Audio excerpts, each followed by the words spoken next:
Well, hello there, Tenno, and welcome to another episode of Le Warframes. And today we are focusing, you see what I did there, on the new Tektolyst artifacts.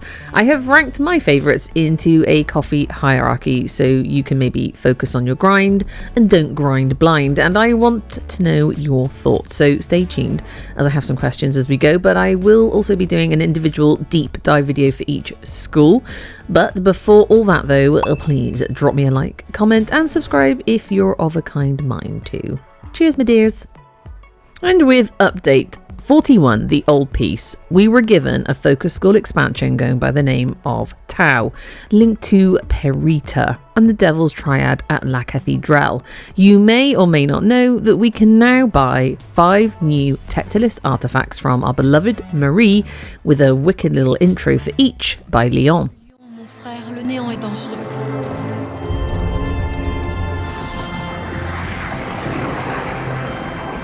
Thara! Mighty bow! From the half-real spaces, the twilight backcloth of reality, I call you forth!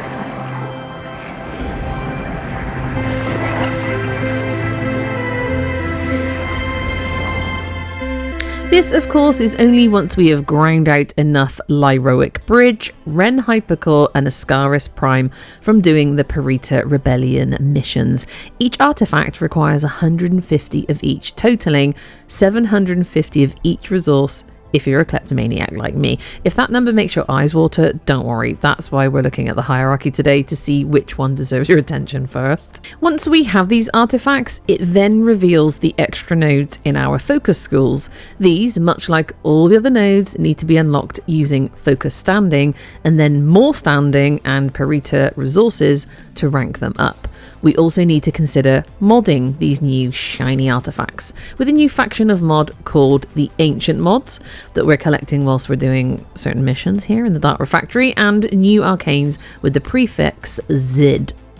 Now, I think after reading some of the forum comments about these Tektolyst artifacts, it seems that some people can't quite understand why we must grind so much for what seems to be so little. So maybe we need to figure out what we are really going to be using these artifacts for, because let's face it, earning enough standing by picking up convergence orbs and killing things to charge up your drifter stroke operator's third ability to even be able to brandish your new ethereal space weapon in mission takes a little time and skill. So maybe we're not going to be considering popping them out and using them in, oh I don't know, a capture on Earth, let's say. No. What Digital Extremes really did was give us powerful but niche tools, and some folks on the Warframe forums may be unhappy with them as they are wondering where they fit in a game where you already seem overpowered at times.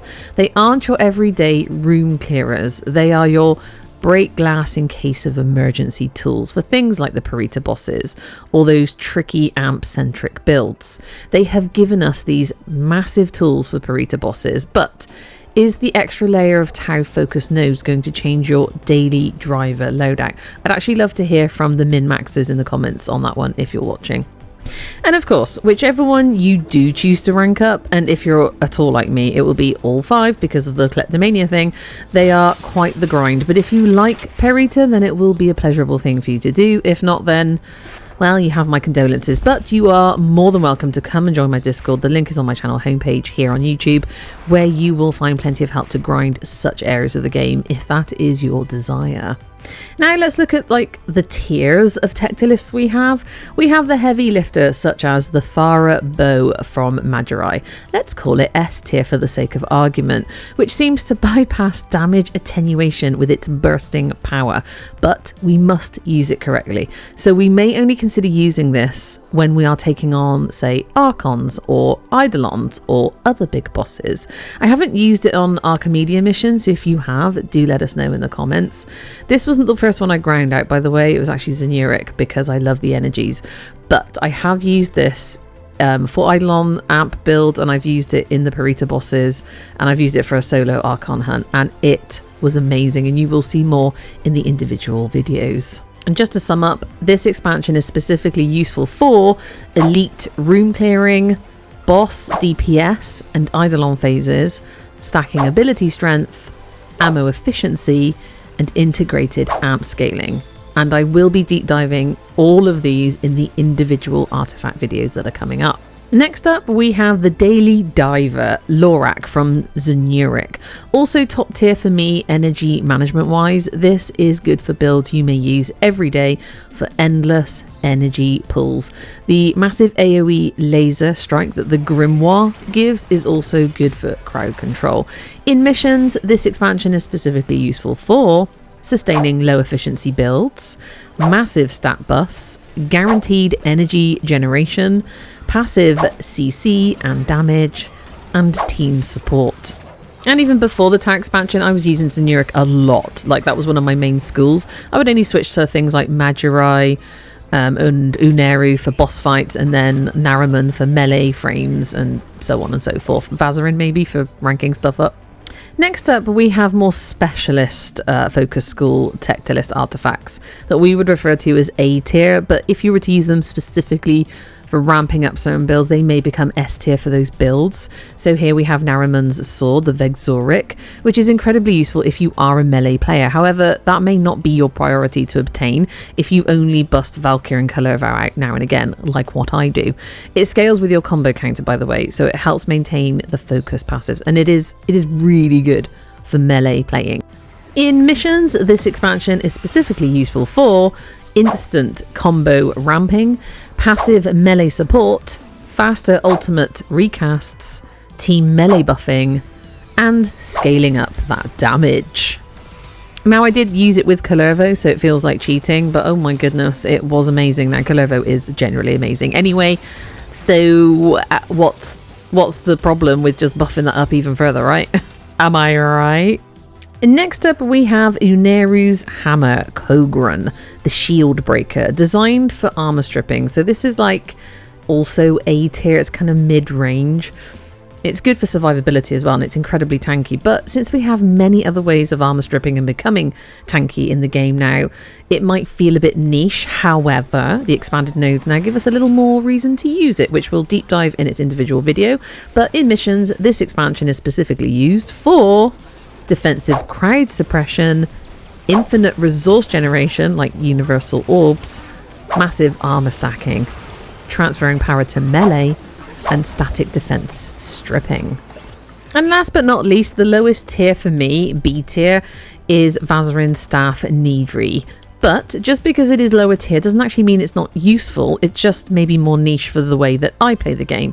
It helps with amp builds and creates a protective Tau shield that makes your operator or drifter much harder to kill during boss phases.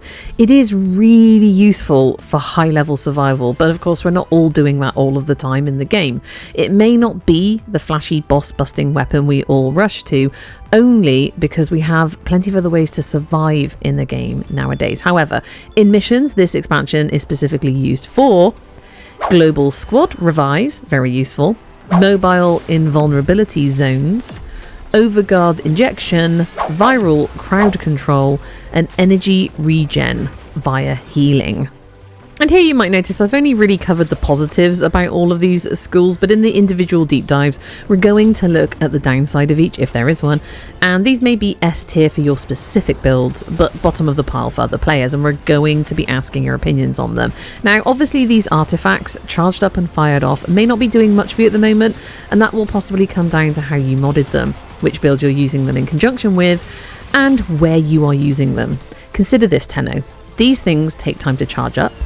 They take a bit of effort. They take lots of time and investment to even get hold of them in the first place. So I think we can assume they may not be something you are expected to use every 5 minutes in random missions, but more like we are going to move and use them with purpose, with knowledge. So that is where the next wave of videos comes in. Instead of overwhelming you with a positive thesaurus of knowledge here, I will fire them at you in bite-sized pieces for each artifact for your delectation. So, whether you're going for the raw power of Thara or the reliability of Lorak, the hierarchy really does depend on which focus school you call home. I know some people are very loyal to their schools, and that is admirable, but it may be holding you back from pure greatness. Now, I started with Lorak and then obtained the rest before I even used any of them because of Well, the aforementioned Kleptomania. And I have to make videos, obviously, but I'm curious which one of these sounds like your cup of tea or coffee for your first 150 Lyroic Bridges, Ren, Hypercore and Ascaris Prime parts. Like, which one did you focus in on, and do you intend to focus in on the rest? And again, we will deep dive their usefulness in those individual videos. But for now, my darlings, that is a brief overview of our new Tau expansions. I just wanted to know, get a feeler in the comments for how you're feeling about them. So all that remains is for me to say thank you for watching till the end. I want to thank all my YouTube members, my Discord members. We're now playing other games together over on my Discord. Feel free to join. And I want to thank you, the viewer, for supporting my channel. We're winging our way up to 10,000 subs, and I couldn't be more grateful or pleased. So do join me again in the next one, no matter what it may be. But in the meantime, you take care now, and goodbye.